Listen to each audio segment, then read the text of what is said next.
speak about the lemma of Cassels and Montgomery and irregularity distribution on two-point homogeneous spaces. First, let's thank the organizers. Now it's okay? Yeah. First, I'd like to thank the organizers because thank you very much, Mateus, Felipe, and Emmanuel. I think that this conference was and is amazing. The atmosphere I like very much, and also all the talks and lessons were very interesting. I also learned a bit of Spanish, so it can be better. Okay. Not Portuguese. Yeah. Today, I will tell you something starting from Lemma of Cassels and Montgomery. We arrived to speak about irregularities of distribution two-point homogeneous spaces. So don't worry, I will say to you what does it mean irregularity of distribution, and if you don't know, what is also two-point homogeneous spaces. I can say that I will tell you an history because I will present all the results in a chronological order, so you can understand the thought under all this history of research. And I think also that is a good continuation of good following of DIMA lessons because all the stuff we present on the spheres here on two-point homogeneous spaces. All the results are in collaboration with these three men, Luca Brandolini and Giacomo Gigante, and the last one for the last part, Alessandro Moguzzi. But there are also two persons here that I will mention a lot of time, that are Dima Bilyk and Stefan Steinerberger, because we don't know, but we are working on the same thing. So we can start. As said Ujué last day, the first thing is to understand what is for us a well-distributed set of points. So imagine to consider a manifold and a family of subsets that are your test family of subsets. You choose endpoints. And we say that this set of points is well distributed if every subset covers the right numbers of points. So the difference between the points in every subset test and the measure of the subset is called discrepancy. And so discrepancy is quite a way to measure, to qualify if the distribution of points is good or not. Well, distribution of points are very common in every field of mathematics. They are very useful. And our aim is to find a distribution of points with low discrepancy. We want to do this on two-point homogeneous spaces. What is a two-point homogeneous spaces? We have a Riemannian manifold with a distance rho. And this manifold is a two-point homogeneous space if given two couples of points with the same distance between them, so x1 and x2 has the same distance of y1 and y2, we can consider the first couple and with this isometry bring it to the second one. Don't worry, Riemannian manifold two-point homogeneous space are one of these five spaces. So you can consider the Euclidean sphere, the real projective space, the complex projective space, the quaternion projective space, and the famous octonion projective space plane. This work was published on ANAS, the isometry of two-point homogeneous space with this compact rank 1 symmetry space. The thing that we need is the real dimension of every of this space. So for the sphere, the real dimension is indicated with the letter D. And the other thing, what is this value, d0, that will appear also in the future. d0 for the sphere is exactly d, so they are the same. For the real projective space, the real dimension is n times d0, where d0 is equal to 1. So the real projective space is this n, that is bigger than 2, times 1. For the complex projective space is n times 2, For the quaternionic is n times 4, and for the octonionics is 2 times 8, so 17. 16. Okay. So this is what we need. Now, the second thing is the definition of discrepancy. So we have your Riemannian manifolds with a measure. You choose n points on these manifolds. You can also choose n positive weights. We call them with, what is it? Yeah, we call them with AJ. If you want, you can put all the AJ equal to 1 over n. And then we consider ball on your two-point homogeneous space. And we indicate ball with the classical way, BRX, X is the center, R is the radius. So we can define the discrepancy over the ball. In this way, simply is the number of points inside your ball times the weight minus the measure of the ball. Look that here it appears R, to remember that is the discrepancy of the ball of radius R. What we want to do is to give an estimate from below of these things. Why? Dima said something about this theorem yesterday, that Beck's theorem of 1984. Is simply, he proved that given n points on the d-dimensional sphere, you can bound from below the L2 norm of the discrepancy of a spherical cap of center x and radius h with this in this way, with n at -1 over d. This is the dimension. The particular things of this result is that it needs an average over all the h. And we don't know if it is necessary or not, but some years later, in 1989, Montgomery shows that you can average only on two balls, but it works on the b-dimensional torus. His idea is, I can show what he thought. Notice that his definition of discrepancy is quite similar to ours, but not the same, because the number of points appears here near the measure of the set. In our definition, n is hidden inside the weights A. So if you write a discrepancy in this way, you can apply Parsifal identity. And if you want to calculate the L2 norm of the discrepancy easily, it becomes this series. Notice that this series is quite interesting because the contribution of the set appears only in the Fourier transform of the characteristic function, and the contribution of the points that you have chosen appears only in the exponent of the exponential. So it's a sort of way, in this way you can separate the geometric part of the discrepancy by the points that you have chosen.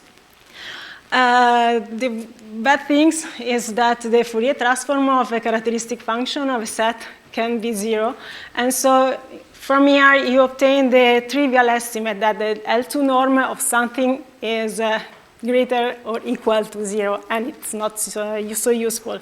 So Montgomery has had this idea to average over some collection, some finite collection of subset. He took two disks, one of radius 1 over 4, and one of radius 1 over 2, and he tried to estimate from below the sum of the square of the Fourier transform of the characteristic function, and then he considered instead of the L2 norm of the discrepancy of one disk, the sum of the L2 norm of two disks. And so he put inside the estimate of the Fourier transform, and then easily he cut. We had to estimate from below, so we can cut the series and stop when we want. And he decided to stop when m is less than the square root of n. Now, he needs an estimate of the blue object. Notice that at the moment, we have only the contribution of points. So the geometric part of the set is done.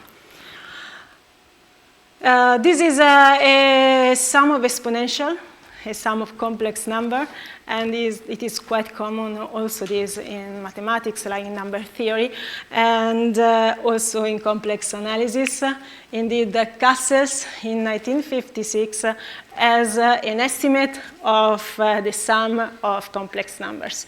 It appears in a paper that is not related to irregularities of distribution of points on manifold. It is a paper about sum of complex numbers. We are interested only in the sum with p equal to 1, because if you remember, we have the exponent 2 here. Okay? So when p is equal to 1, we have that we can estimate from below this double sum with the constant times n times x, where n is the number of points that we are considering, and x is the number of complex number that we are summing. Montgomery was able to extend this result to the b-dimensional torus and obtain exactly the estimate of Cassels. So go back to our counts. We estimated the blue things exactly with the square root of m, the square of the square root of n, and we obtain easily that estimate. That is n at 1 over 2. Notice that is 1 over the dimension of your, in this case, torus. That means that if you choose n points, you can find a disk of radius 1 over 4 or radius 1 over 2, for which the discrepancy is greater than n, the number of points, at f1 over 4. So our idea is to translate all this stuff onto point homogeneous spaces. Remember that we are on the torus, and the torus is not an homogeneous a two-point homogeneous spaces. First, what does the L2 norm of the torus become on a two-point homogeneous spaces? So we need a definition for a Fourier transform of the characteristic function, and we need a brother of the sum of the exponential. We need to do some Fourier analysis on two-point homogeneous spaces. So we need the Laplace-Beltrami operator. This operator has eigenvalues, and we consider the eigenvalues in increasing order. Each eigenvalue, we call the eigenvalue with lambda m, and each eigenvalue is associated to an eigenspace, and we call the eigenspace hm.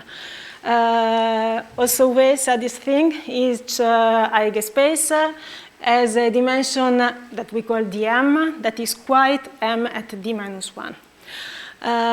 Each eigenspace hm has an orthonormal basis formed by dm eigenfunction.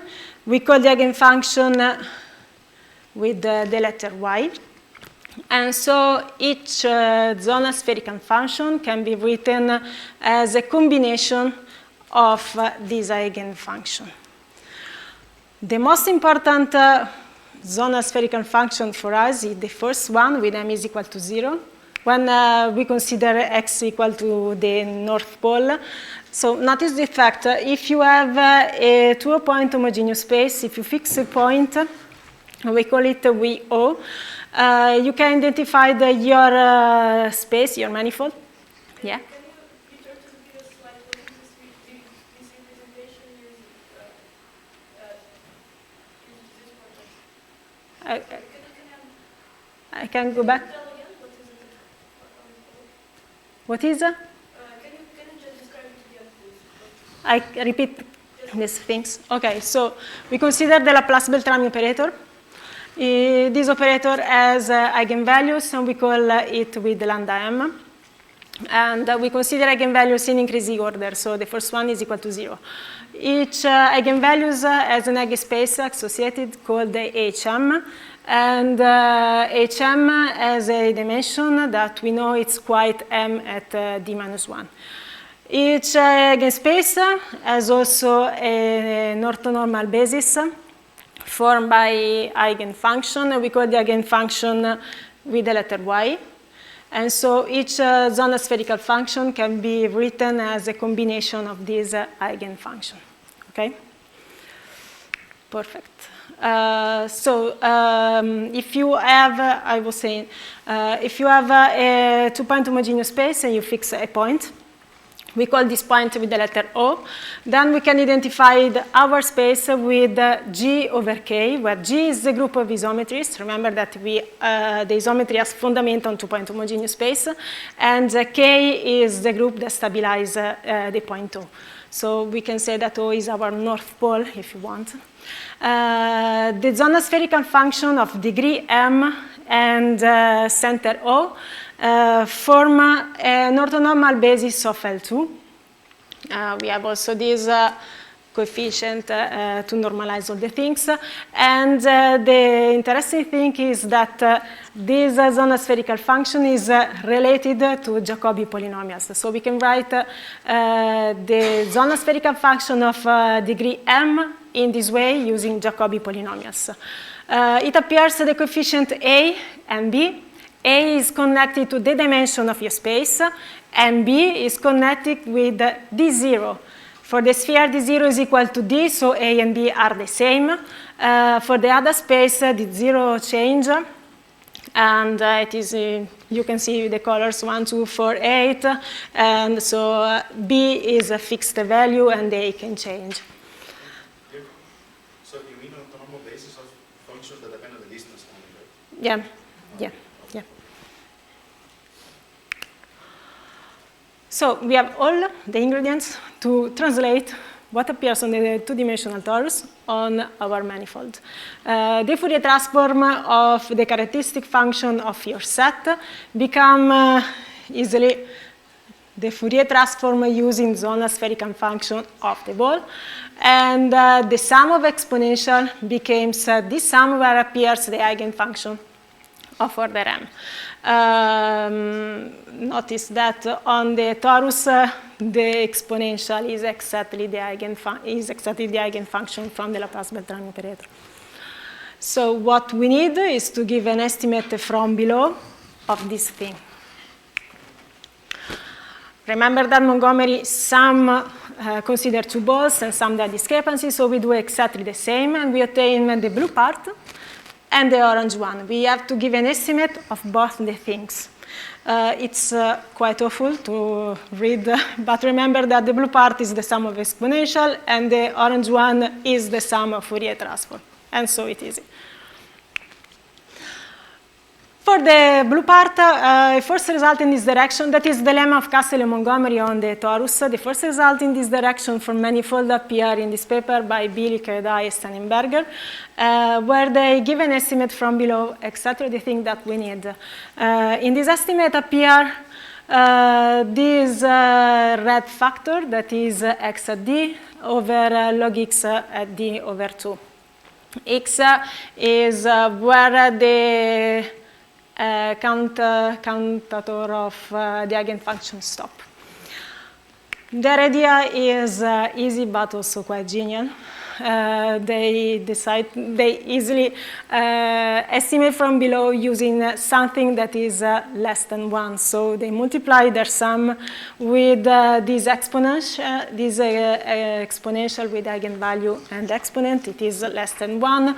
Then you can write the square, and you can mix all the things and obtain this object that is in the parentheses. Notice that is a brother of the 8th kernel. The difference is that we stop at x. Instead, the 8th kernel go to infinity. That is 1. We indicate with pt x, y the 8th kernel. They were able to prove that the tail of the 8th kernel can be controlled by something and choose the right variable. They prove that the first part of the 8th kernel is equal to all the 8th kernel plus a remainder. And the most important thing is that on the diagonal, the first part of the 8th kernel is exactly the all the 8th kernel, and it It is asymptotic to this object, that is the red coefficient that appear in the statement. The only thing that they don't use so much is the fact that the spectrum of the kernel is contained in the first eigenvalues.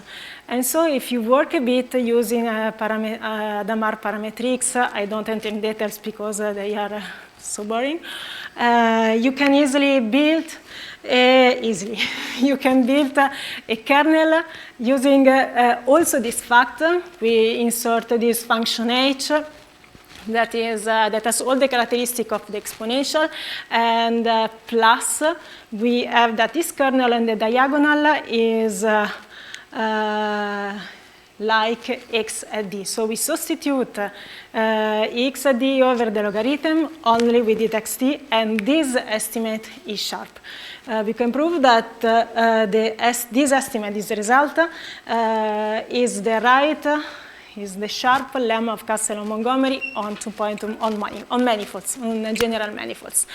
I think this object is the trivial estimate. If you remember that the first eigenfunction is equal to 1, and so if you put instead of y1, you obtain exactly the square of the sum of the weights. So the real estimate is this object.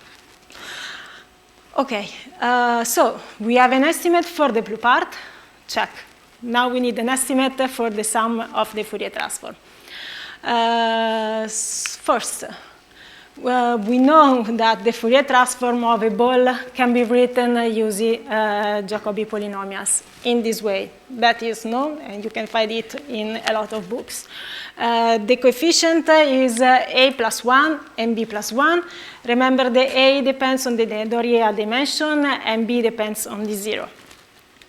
Our first idea was to use the asymptotic expansion of the Jacobi polynomial using Bessel function. In the Bessel function, it appears this big M. It's only a fast way to write M something plus something depending on the dimension. So when you see big M, remember that is a small m plus something.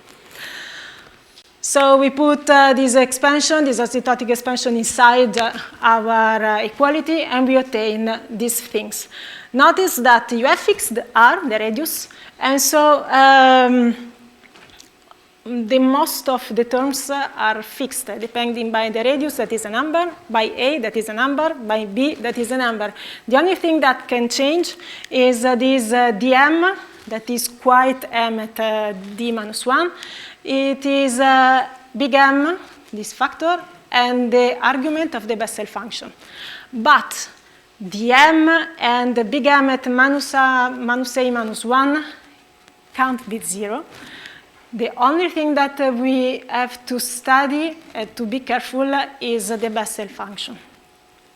Remember that we have two balls, and we are going to sum the L2 norm of these two balls. So we have this object. So we have an asymptotic expansion for the first and for the second. We put them to this. We sum them together, and so we obtain. We have to be careful of this object, the square or the sum of the Bessel function with different arguments. We can use this asymptotic expansion for the Bessel function, that is a cosine. So we have to be careful to the sum of the square of the cosine with these two different arguments. So what we want is that is not 0, because if we obtain that this is 0, then we obtain also that the sum of the square of the Fourier transform is 0. So we have to be very careful to understand when these things is not null. If you call with omega the first argument, then the second one is that one. It's very easy to prove that this never vanishes except when d is equal to 1 modulus 4. So if d is equal to 1 modulus 4, the sum of the square of the cosine is equal to 0, and so also the sum of the square of the Fourier transform is 0, and so also the L2 norm of the discrepancy from below is 0, and we don't want that thing.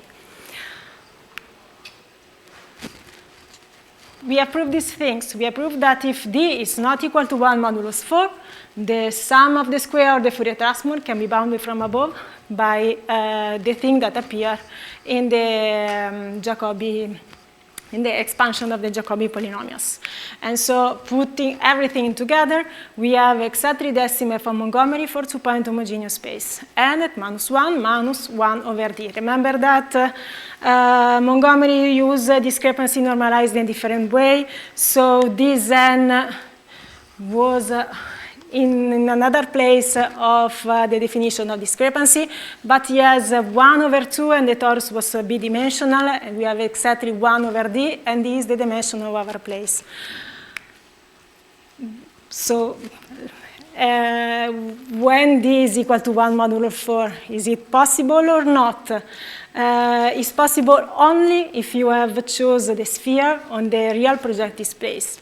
Why? Because when you are in the complex projective space, the quaternionic, the octonionic, d0 is equal to 2, 4, 8, n is bigger than 2, and so the real dimension d can't be equal to 1 modulus 4.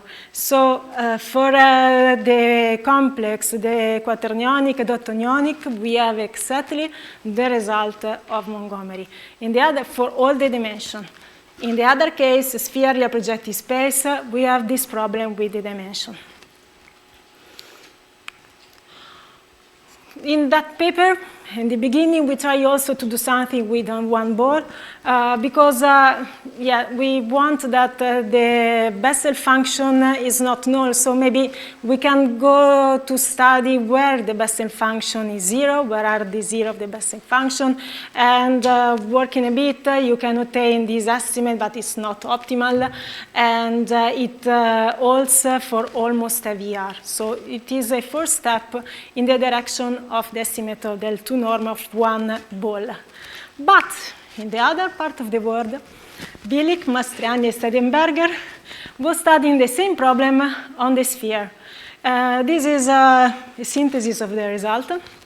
They have a result of the dimension not equal to 1 modulus 4. And they use a new definition, I think that they invented it, that lambda Gegenbedel approximable number. They say that a number is lambda Gegenbedel approximable if the Gegenbauer polynomial of order m evaluating that point is not null, and it is bigger than the order of your polynomial at lambda minus 1. So they are sure that in that point x, the Gegenbauer polynomial, that is the brother of the Jacobi polynomial, is not null. And so they prove that if the cosine of R is d plus 1 over 2 Gegenbedel approximable, then they have the right estimate for the L2 norm of the discrepancy. So why not? Maybe also it works on two-point homogeneous space. And so we remember that we have the L2 norm of we have the Fourier transform of the ball. We have written it as Jacobi polynomials, and then we go to Bessel function.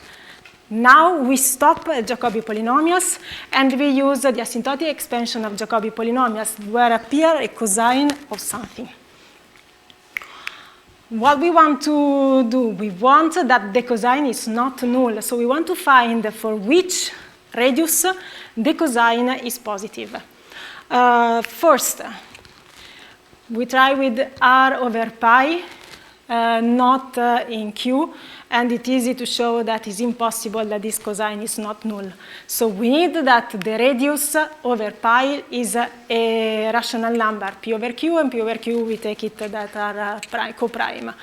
Then, if r over pi is p over q, we need that the argument of the cosine is not pi over 2, because we know that the cosine is null when you are in pi over q, and so it means that the argument of the cosine plus 1 over 2 is not integer.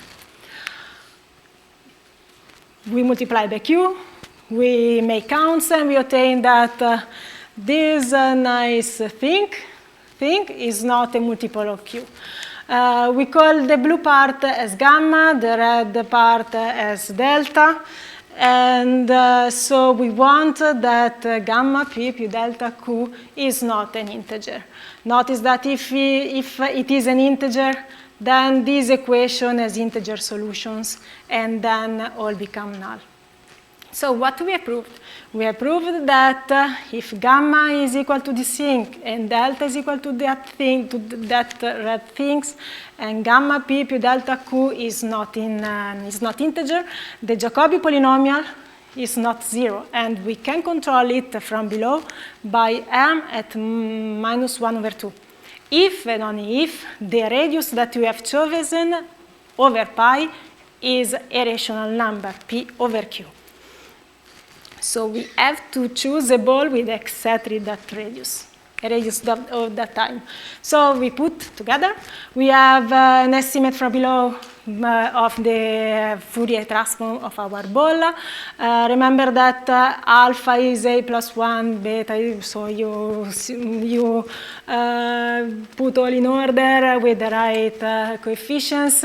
And then this is the estimate from below for the Fourier transform of your ball. Now, what about the dimension? If d is not equal to 1 modulus 4, to satisfy this condition, it's very easy, because we don't want that is integer, so we can choose q as an odd number, and p a multiple of 4, an integer multiple of 4. Remember that the 0 can be only this value. But if d is equal to 1 modulo 4, we hope that it works also for this dimension, but not. If d is equal to 1 modulus 4, this condition cannot be never satisfied for every choice of p and q. And so, yes, this is the result. If you choose p and q coprime that satisfy that condition, you choose a set of points, you have your two-point homogeneous space, your weights, then you have this result for L2 discrepancy for a ball with radius p times pi over q. And we have the right estimate of the lemma of Montgomery result. What about dimension d equal to 1 modulus 4? The only result that exists is this one, and yes, we try a lot of in a lot of way, but maybe we are not able to obtain a better result also in this case. But there is hope, because the best thing that we are able to do is to give the right estimate that appears in the dimension not equal to 1 modulus 4 with a logarithmic transgression. So we think that it is possible that in dimension equal to 1 modulus 4, the right estimate is exactly the one when the dimension is not equal to 1 modulus 4. So I finish here, and I thank you very much. Muito obrigada.